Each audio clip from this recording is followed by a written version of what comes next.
નમસ્કાર મિત્રો, સ્વાગત છે તમારું અમારી YouTube channel Gujarat jobs and ન્યૂઝમાં।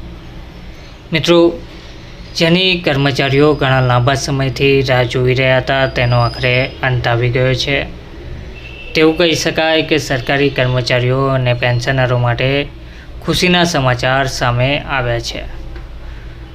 નવા વર્ષમાં મોદી સાહેબે મોદી કેબિનેટે 8મા પગાર પંચને આખરે મંજૂરી આપી દીધી છે। ભલામણો 2026થી લાગુ થશે તેવું પણ કહેવામાં આવ્યું છે। તો આજના વિડીયોમાં જોઈએ કે કર્મચારીઓ અને પેન્શનરોને કેટલો ફાયદો જોવા મળશે, ફિટમેન્ટ ફેક્ટર કેટલું વધ્યું છે અને પગારમાં કેટલો વધારો થશે, પેન્શનમાં કેટલો વધારો થશે વગેરે ડિટેલમાં માહિતી જોઈએ। કેન્દ્ર સરકારે ગુરુવારના રોજ કેન્દ્રીય કર્મચારીઓ માટે 8મા પગાર પંચની રચનાને મંજૂરી આપી દીધી છે। આ કમિશનની ભલામણો હવે વર્ષ 2026થી લાગુ કરવામાં આવશે। કેબિનેટની બેઠક બાદ કેન્દ્રીય મંત્રી અશ્વિની વૈષ્ણવે આ માહિતી આપી હતી અને તેમણે વધુમાં કહ્યું હતું કે 7મો પગાર પંચ 2016માં લાગુ કરવામાં આવ્યું હતું, તેની ભલામણો 2026 સુધી હવે ચાલુ રહેશે। 8મા પગાર પંચ આવવાથી પગારમાં શું ફરક પડશે? તો કેન્દ્ર સરકાર દર 10 વર્ષે નવું પગાર પંચ લાવે છે। હાલમાં જે 7મું પગાર પંચ ચાલી રહ્યું છે તેનો કાર્યકાળ 31 ડિસેમ્બર 2025ના રોજ સમાપ્ત થશે એવું માનવામાં આવી રહ્યું છે કે 8મું પગાર પંચ વર્ષ 2026થી લાગુ કરવામાં આવશે। 1.92ના ફિટમેન્ટ ફેક્ટરનો ઉપયોગ કરીને 8મા પગાર પંચનું પે મેટ્રિક્સ તૈયાર કરવામાં આવશે। તેને આ રીતે સમજીએ કે કેન્દ્ર સરકારના કર્મચારીઓના પગારના 18 સ્તર છે। તો લેવલ 1 કર્મચારીઓનો મૂળ પગાર 18,000 રૂપિયા છે અને ગ્રેડ પે 1800 રૂપિયા છે। તો 8મા પગાર પંચ હેઠળ તેને વધારીને સીધો 34,560 રૂપિયા કરવામાં આવશે। એ જ રીતે કેન્દ્ર સરકારમાં કેબિનેટ સચિવ સ્તરના અધિકારીઓને લેવલ 18 હેઠળ મહત્તમ 2.5 લાખ રૂપિયાનો બેઝિક પગાર મળે છે। આ વધીને અંદાજે 4.8 લાખ રૂપિયા થઈ શકે છે। 8મા પગાર પંચ હેઠળ પગાર વધારાને કારણે પેન્શનમાં કેટલો વધારો થશે? તો 8મું પગાર પંચ જાન્યુઆરી 2026માં લાગુ કરવામાં આવશે। તો કેન્દ્રીય કર્મચારીઓને લઘુત્તમ પગાર 34,560 રૂપિયા થવાનો અંદાજ છે।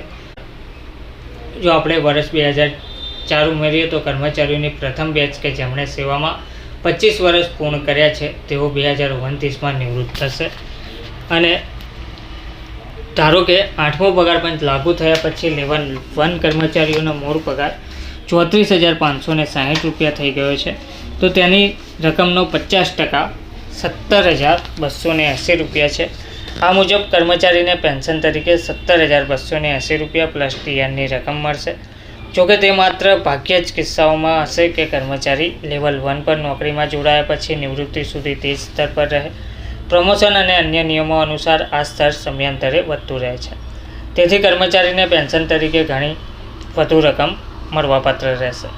તે જ સમયે લેવલ 18ના કર્મચારીઓનો મૂળ પગાર 4.80 લાખ રૂપિયા હશે તો આ કુલ રૂપિયા 2.40 લાખની રકમના 50% પ્લસ ડીઆર પેન્શન તરીકે આપવામાં આવશે। નવા પગાર પંચમાં પગાર કેવી રીતે નક્કી થશે? તો એપ્રિલ 2025થી 8મું પગાર પંચ લાગુ થવાની આશા ઓછી છે, કારણ કે અત્યાર સુધી સરકારે આ અંગે કોઈ મોટો નિર્ણય લીધો નથી। આવી સ્થિતિમાં એવું માનવામાં આવતું હતું કે તે 1 જાન્યુઆરી 2026થી અમલમાં આવી શકે છે। તો જ્યારે 8મું પગાર પંચ લાગુ થશે ત્યારે સરકારી કર્મચારીઓના પગારમાં વિશેષ ફિટમેન્ટ ફેક્ટરના આધારે સુધારો કરવામાં આવશે। ધારો કે વર્તમાન 7મા પગાર પંચ હેઠળ પગાર સુધારણા માટે 2.57નું ફિટમેન્ટ ફેક્ટર લાગુ કરવામાં આવ્યું હતું, તો કેટલાક મીડિયા અહેવાલોના આધારે સરકાર 8મા પગાર પંચ હેઠળ 1.92ના પરિબળ સાથે સમાધાન કરી શકે છે। કેટલાક મીડિયા અહેવાલો અનુસાર સરકારો ઓછામાં ઓછા 2.86ના ઉચ્ચ ફિટમેન્ટ પરિબળને પસંદ કરશે તેવું કહેવામાં આવી રહ્યું છે। તો ટૂંકમાં 2026 જાન્યુઆરી 2026થી નવું પગાર પંચ એટલે કે 8મું પગાર પંચ લાગુ થશે। મોદી કેબિનેટ બેઠકમાં આ અંગે 8મા પગાર પંચ માટે મંજૂરી આપી દીધી છે। ધન્યવાદ।